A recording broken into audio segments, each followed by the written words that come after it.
Бәріңізге сәлем, YouTube каналыма қош келдіңіздер. Бүгін оңай самса дайындаймыз. Оның үстіне холодильниктен алынған сары майды теркадан өткіземіз. Май морозильниктен алынған болса тіпті күшті болады.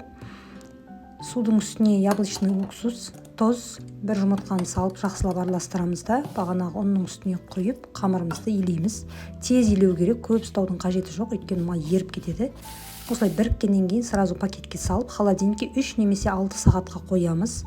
Начинкасына фарш, картошка, пияз, дәміне қарай тұз және борщ саламыз. Енді қамырымызды бөліктерге бөлеміз. Осы порциядан менде 32-33 штук шықты.